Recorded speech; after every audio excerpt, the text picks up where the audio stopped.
KKMD 887화 해외 군사 매체 아미 레커그니션 번역 22조 원 빅딜 성사 임박 중동 최강의 공군 전력 꿈꾸는 아랍에미리트 KF-21 보라매로 마지막 퍼즐 조각 맞추나. 대한민국이 KF-21 보라매 전투기를 중심으로 150억 달러, 한화 22조 원 규모의 방산 패키지를 아랍에미리트에게 제안했다. 불과 며칠 전 미국 언론 블룸버그가 특보로 보도한 기사 내용입니다. 그리고 벨기에에 본부를 두고 있는 군사 전문지 아미 레커그니션이 발빠르게 해당 보도를 인용하여 분석 기사를 실었는데요. 이번 패키지의 가장 핵심적인 내용은 우리 정부가 아랍에미리트 정부에게 KF-21 생태계 그 자체에 대한 일정 지분을 제안했으며, 이는 KF-21과 관련된 유지 정비 및 개량, 그리고 수출 과정에서 발생하는 수익까지 아랍에미리트와 함께 공유하는 구조를 의미한다는 데 있습니다. 대단히 파격적인 조건인데요. 그렇다면 대한민국은 아랍에미리트로부터 무엇을 얻을 수 있을 것인가? 역시 마찬가지로 중요한 논점이 됩니다. 동시에 대한민국에게 신뢰를 주지 못한 원래의 공동개발국 인도네시아의 입지가 굉장히 불안해질 것이라는 사실을 유추할 수 있는데요. 아니나 다를까 인도네시아 언론 조나 자카르타도 이와 관련된 기사를 바로 게재했습니다. 그 기사는 기회가 될 때 따로 살펴보도록 하고요.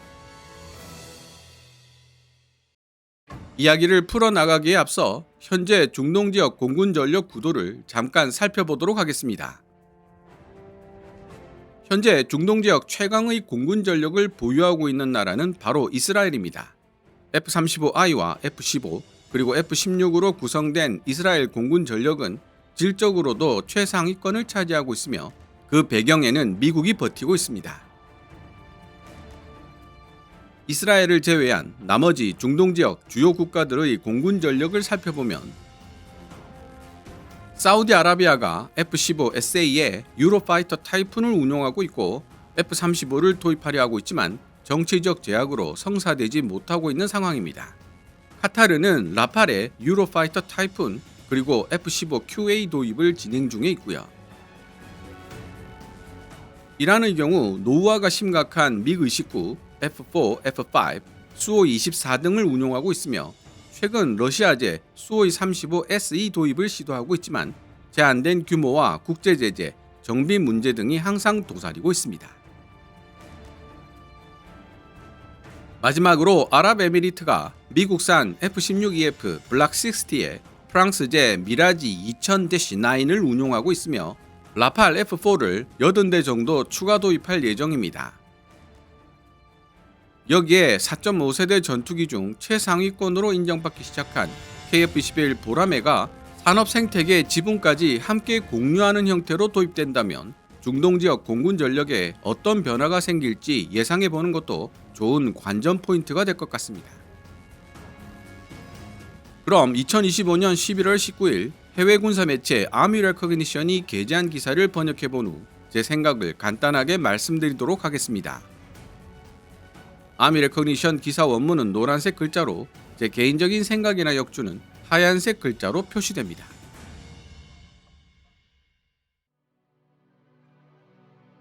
대한민국은 KF-21 보라매 전투기를 중심으로 한 150억 달러, 한화 22조 원 규모의 국방 패키지를 제안하며 아랍에미리트에게 적극적으로 구애하고 있다. 이 국방 패키지에는 KF-21 공동 생산 및 공동 수출 계획이 연계되어 있다. 만약 이번 계약이 최종 성사될 경우 아랍에미리트는 차세대 다목적 전투기를 확보하게 되고, 대한민국은 전 세계 방산 시장에서의 입지를 더욱 확대하는 효과를 얻게 된다. 미국 블룸버그에 따르면 2025년 11월 19일 대한민국은 KF-21 보라매 전투기를 핵심으로 하는 150억 달러 규모의 무기 패키지를 앞세워 아랍에미리트의 관심을 끌고 있다. 두바이 에어쇼 시기와 맞물려 진행된 이재명 대통령의 아부다비 방문에서 양측은 개발, 현지 생산, 공동 수출을 아우르는 공동 가치 사슬을 구축하자는 내용의 정치적 합의를 끌어내는 데 성공했다.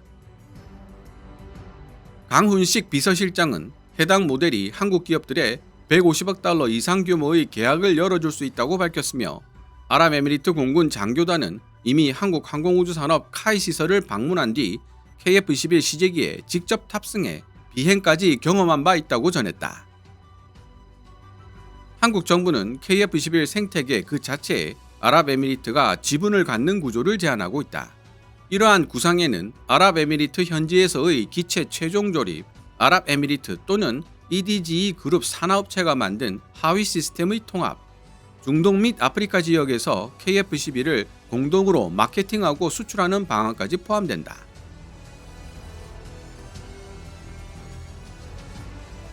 실질적인 관점에서 보면 이는 아랍에미리트가 새로운 최전선 전투기를 확보하는 것뿐 아니라 장기적인 유지 정비 및 개량, 그리고 수출 과정에서 발생하는 수익까지 공유하는 구조를 의미한다. 특히 최근 중동 아프리카 지역에서 미국산도 러시아산도 아닌 제3의 전투기 옵션에 대한 수요가 조용히 증가하고 있다는 점에서 이러한 모델은 아랍에미리트에 상당한 전략적 이익을 제공할 수 있다. 4.5세대 전투기 스펙트럼의 최상위권에 위치하는 KF-21은 F-16급 전투기보다 우월한 성능을 목표로 하면서도 5세대 전투기보다 낮은 운용 유지비와 정치적 제약도 덜한 설계를 지향하고 있다. KF-21은 GF414 터보팬 엔진 2기를 장착한 쌍발 전투기로 알려진 최고 속도는 마하 1.9에 근접하고 최대 이륙 중량은 약 25.4톤에 달한다. 외부 하드포인트 10개를 활용해 약 7.7톤 규모의 무장을 탑재할 수 있으며 설계 측면에서는 에어리어 룰드 쉐이핑과 경사형 수직 미익, 엣지 정렬, 전파 흡수 재료 RAM 적용 등을 통해 무장을 외부에 탑재하는 방식임에도 불구하고 정면 레이더 반사 면적 RCS를 상당 부분 감소시키는 특징을 가지고 있다. KF-21의 센서는 적외선 탐색 및 추적 장비 IRST, 통합 전자전 장비 EW 스윗, 현대적 데이터 링크, 그리고 향후 센서 융합을 지원하도록 설계된 개방형 아키텍처 기반의 항전 시스템 등으로 구성되어 있어 상당한 수준의 상황 인식 능력을 기대할 수 있다. KF-21 블락 1은 시계외 공중전 BBR을 포함한 공대공 임무에 최적화되어 있으며 블락 2는 현재 2027년 초 도입을 목표로 빠르게 개발되고 있다. 블락 2에서 완전한 공대지, 공대함 전투 능력이 본격적으로 추가되고 추후 내부 무장창을 설치하기 위한 공간 및 구조적 준비가 이루어진다. 무장체계 측면에서 한국이 제시한 로드맵에 따르면 KF-21은 미티어 또는 AIM-120급 시계외 공중전용 장거리 공대공 미사일과 아이리스-T 또는 사이드와인더 계열의 단거리 공대공 미사일, 제이담 및 기타 유도폭탄, 장거리 공대지 순항 미사일, 대함 타격을 위한 대함 미사일 등을 운용하도록 계획되어 있다. 이미 F-16EF 블락 60 및 미라지 2000-9을 운용 중인 아랍에미리트 입장에서 KF-21 보람에는 창고에 남아있는 기존 서방 무장 재고와 호환되는 멀티롤 플랫폼일 뿐만 아니라 장기적으로 자국산 무장을 통합할 수 있는 협상력을 제공하는 전투기가 될 수도 있다. 2022년 이후 진행된 테스트 비행은 KF-21의 운용 한계를 꾸준히 확장해 왔지만 아직 무장 인증과 소프트웨어를 둘러싼 통합 과정과 개발 일정에서 리스크가 발생할 우려는 남아있으며 인도네시아가 KF-21 보람에 참여를 놓고 보여주었던 갈짓자 행보는 다른 해외 파트너들에게 경각심을 심어주고 있다. 이란 억제에 초점을 맞춘 걸프전 시나리오에서 KF-21의 A사 레이더, 네트워킹 능력, 쌍발 엔진이 제공하는 높은 생존 능력은 호르무즈 해협 상공에서의 장거리 항공 초계, 유조선 및 정보 감시 및 정찰, ISR 플랫폼에 대한 호위 임무, 그리고 이란 해안의 미사일 기지나 드론 발사 기지에 대한 정밀 타격에 크게 기여할 수 있다. 오만만에서 바브 엘만데브 해역까지 이어지는 해상 차단 및 제해 작전에서는 장거리 대한미사일 운용에 적합한 KF-21 복자형이 F-16EF와 무인기가 뒤섞인 복합편대를 지휘 조율하는 스트라이크 리더 역할을 수행할 수 있다.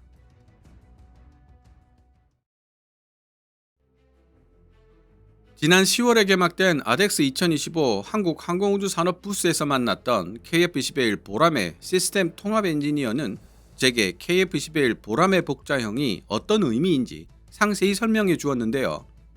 그 중에 하나가 바로 장거리 대한미사일 운용에 있었습니다. 장거리 대한미사일은 보통 발사 전 표적 정보 입력, 중간 유도, 종말 단계 전까지 경로 관리, 데이터 링크로 실시간 표적 정보 업데이트 등의 절차가 필요합니다.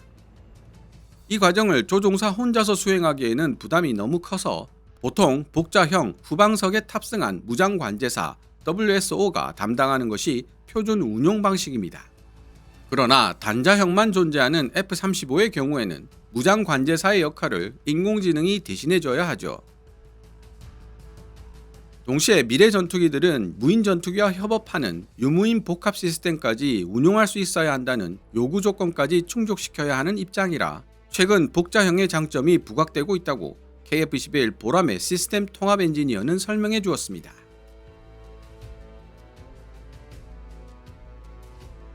혹독한 사막 환경에서 여유분 엔진을 보유하고 있는 KF-21의 쌍발 엔진 구성과 견고한 착륙 장치의 조합은 단발 엔진 전투기와 비교했을 때 결코 가벼운 장점이 아니며 중동 고객들에게 크나큰 매력 포인트가 된다.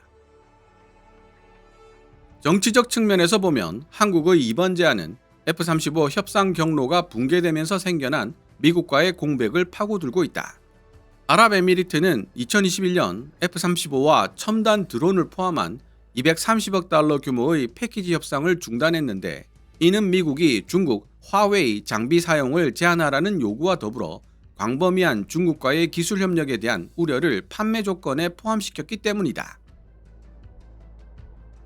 러시아가 제시한 수호이 57E 수출형은 제재, 우크라이나 전쟁에서의 손실, 확정된 수출 고객 부재라는 현실 등의 역풍을 맞고 있으며 실제 유지 및 정비 비용과 임무 수행 가능률 역시 대부분 불투명한 상태다. 이에 비해 미국산 엔진을 사용하지만 인부 시스템은 한국산으로 구성된 KF-21은 정치적 제약이 상대적으로 적어 제재 리스크가 훨씬 낮은 환경을 제공하는 동시에 우수한 성능을 갖추고 있다는 강점을 지니고 있다. KF-21 도입 제한은 또한 지속적으로 강화되어 온 한국 아랍에미리트 관계를 기반으로 하고 있다. 1980년 외교관계 수립 이후 양국은 바라카 원전 협력, 건설 분야, 전략적 투자 분야에서 긴밀하게 협력해왔다. 또한 대한민국 육군 특전사 병사들로 구성된 소규모 부대인 아크 부대는 오랜 기간 동안 아랍에미리트에서 합동훈련 임무를 수행하며 순환 배치되어 왔다. 2022년에는 아랍에미리트 정부가 약 35억 달러 규모의 천궁2 중거리 방공 시스템 계약을 체결했는데 이는 대한민국 방위산업 역사상 최대 규모의 단일 수출 계약이었다. 이번 주 발표된 새로운 공동선언문에는 국방 및 방위산업 기술 협력이 양국 관계의 핵심 축 중 하나로 설명되어 있다.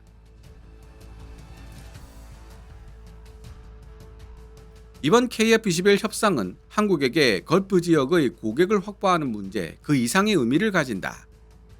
대한민국은 이미 전 세계 방산 수출 국가 순위 10위권에 올라 있으며 이재명 대통령은 2030년까지 세계 4위의 방위산업 강국으로 도약하겠다는 목표를 공개적으로 제시한 바 있다.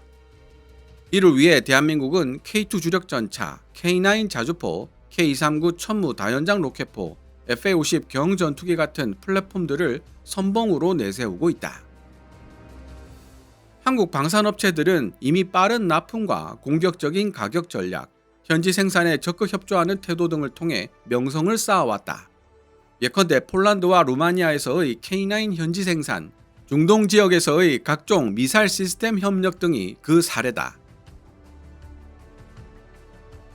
따라서 KF-21을 아랍에미리트에 안착시키는 것은 전술 공군력에 대한 세계적 인식에 크게 영향을 미치는 중동 지역에서 대한민국이 대외 주목도가 높은 전투기 레퍼런스 고객을 확보하는 셈이 된다. 이는 향후 KF-21의 글로벌 시장 경쟁력과 신뢰도를 강화하는 데 결정적 의미를 가질 수 있다. 여기서 전투기 레퍼런스 고객이란 단순 고객이 아니라 플랫폼을 실제로 사용하고 있고 다른 잠재 고객들에게 신뢰, 증명, 홍보 효과를 주며 해당 플랫폼의 품질과 운용 실적을 보여주는 참고 고객을 뜻합니다. 다른 말로는 수출 시 신뢰성을 높여주는 주요 참조 국가 정도로 이해할 수 있을 것 같습니다.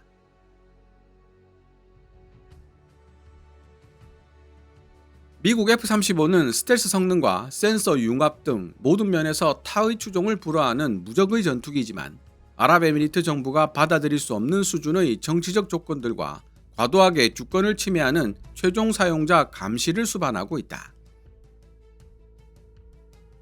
프랑스 라팔 F4와 유로파이터 타이프는 성숙한 장거리 무장과 전자공격 옵션을 포함한 막강한 전투 능력을 제공하지만 기체 단가와 운용 수명 주기 비용이 KF-21보다 대체로 더 높고 산업협력 조건도 상대적으로 경직된 편이다.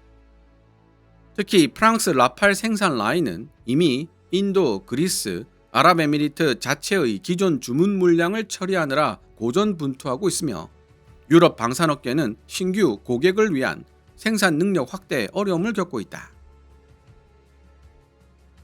러시아의 수호이 57E는 문서상으로 우수한 스텔스 능력과 초기동성을 약속하고 있지만 국제 제재와 제한된 생산 능력 때문에 가용성을 중요시하는 국가가 선택하기에는 모험적이고 불확실한 옵션이 될 수 있다.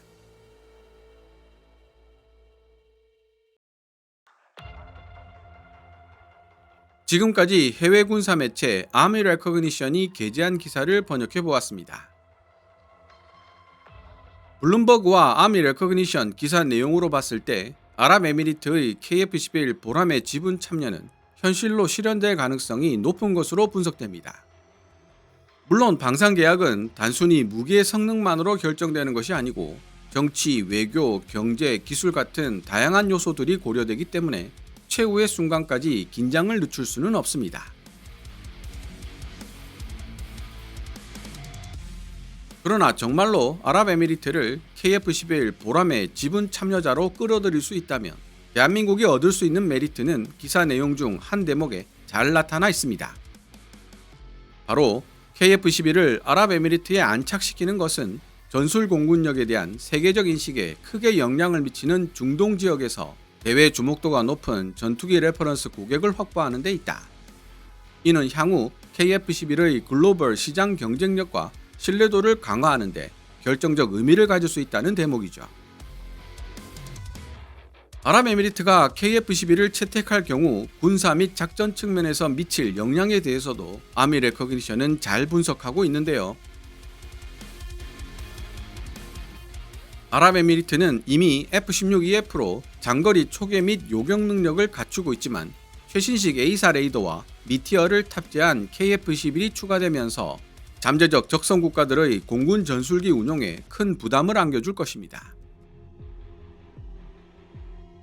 또한 KF-11의 철룡 ALCM 같은 장거리 공대지 순항미사일과 초음속 대함미사일 그리고 JDAM 같은 정밀 유도폭탄이 본격 통합되면 이란 연안의 탄도 순항미사일 기지나 드론 발사기지, 해군, 혁명수비대 같은 해상 표적에 대한 정밀 타격 옵션이 확대됩니다.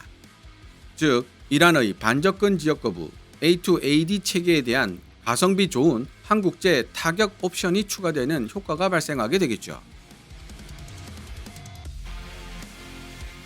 해상 통제 및 연합작전 측면에서 보자면 아랍에미리트가 장거리 초음속 대함미사일을 탑재한 복자형 KF-11을 스트라이커 리더로 운용함으로써 호르무즈, 오만만, 바브엘, 만데브까지 이어지는 해상 교통로를 장악할 수 있습니다. 이는 미국, 영국, 프랑스에 의존하던 해상 타격 제해 능력을 다시 가져올 수 있는 계기가 되어줄 것입니다.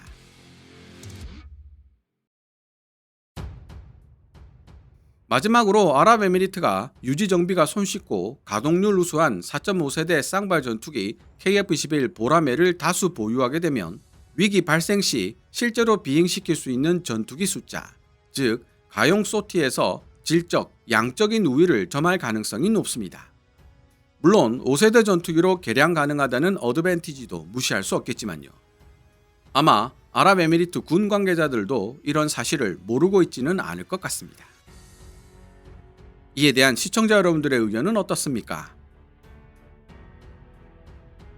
오늘 KKMD에서 준비한 내용은 여기까지입니다. 내용이 유익했다면 이 동영상 하이프하기를 팍팍 눌러주시고요. KKMD는 여러분들께서 챙겨봐 주시는 광고 수익으로 운영되고 있습니다만 영상 제작을 직접 지원하고 싶다면 농협 948112-16701호로 후원해 주셔도 됩니다. 지금까지 시청해 주셔서 감사합니다. 케빈즈 밀리터리 채널 KKMD